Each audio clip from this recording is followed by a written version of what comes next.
Hello game fans, and welcome as always to the Steam Chamber. We are taking a look at Game Dev Tycoon by Greenheart Games, which is a tycoon game that charts the history of gaming development and puts you in the place of a small indie dev that must slowly make its way up the career ladder and become a massive developer releasing blockbuster titles. Now, this one may be familiar to you as we've covered it in the past, and it was one of the early Greenlight games, and indeed one of the early Greenlight successes. This was picked up for release in Greenlight quite a while ago. Now, the game itself might be familiar to some of you, as it is very much just a port of Game Dev Story, which is available on Android and iOS devices. However, this is not affiliated with Caresoft, which makes the story games. This is an independent game that is very, very, very closely inspired by Game Dev Story.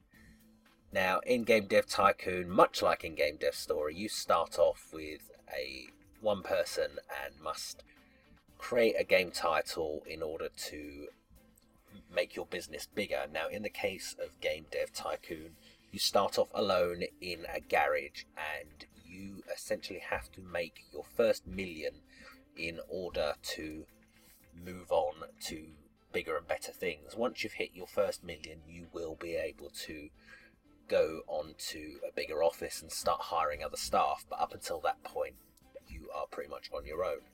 Now, as you play, you will get access to new features. So in the beginning, it's pretty much you get a game topic, you get platform, and you get a genre.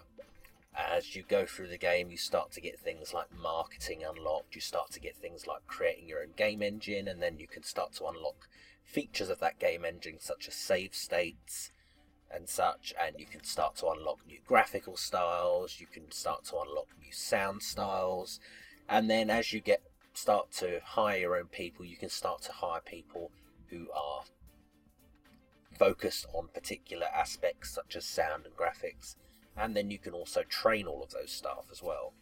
As well as that, you can do general research and you can work contracts for other people as well as creating your own games, and you have to generally make your developer the best it can be by training them properly and putting things into the right sort of stats and making sure you release games that are finished and are well thought out. You've got to think about things like genre and setting matches. You can't do you're not going to get great results if you do a casual pirate simulator aimed at mature people. You've got to do things well. You've got to make sure that they're on the right system.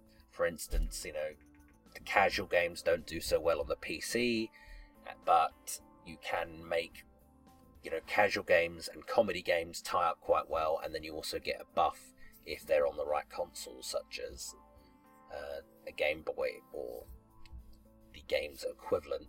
There are a lot of nods to real life things. You will see a lot of consoles and a lot of events and names you will recognise but not quite recognise because things are changed for copyright reasons. Now, the other thing you'll notice in terms of spelling is some pretty dreadful spelling, as this was a problem early on before the game got a full Steam release, and it still exists. There's some poor spelling and poor grammar throughout the game that just hasn't been picked up by the developers. But as I said earlier, it is just a two-man dev team, and they've had a lot of writing to do, so I'm sure they can be forgiven for that. Ultimately, it's a fun game, and it's the sort of game that you can sit there and spend half an hour on at a time and then come back to another time and slowly make your way up the ladder. Now, as for actually becoming successful, it's a matter of planning out what you're doing properly and thinking about what you're doing and what you're going to focus on, but also it is about 50% luck.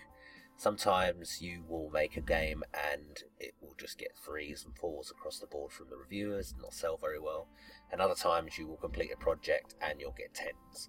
And it just happens that way sometimes. Sometimes you just have, luck of the draw. You just happen to get a few 10s and all of a sudden you're sorted. Now, you might notice in the video, there were times when I was creating games early on and I was getting very little income from them, like $40,000 at a time, and then all of a sudden I created a game and it grossed something like $2 million over the course of a month. So it really is a degree of luck, but also you do have to think about what you're doing in the game as well.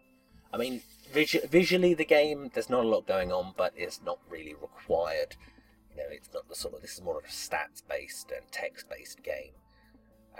Sound-wise, the game's not too bad. There's enough there to keep you going without jarring you too much. Overall, I think the game's been done quite nicely, and I do think it's definitely worth picking up for the price, which is £6.99 or $10, I believe, if you're in the US.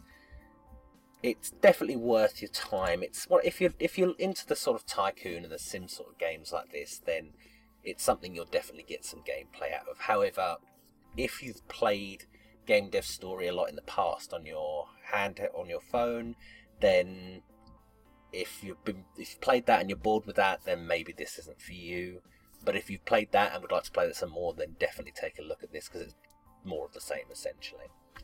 Okay, thank you for watching as always, and please do like, comment and subscribe, and I hope you enjoyed the video.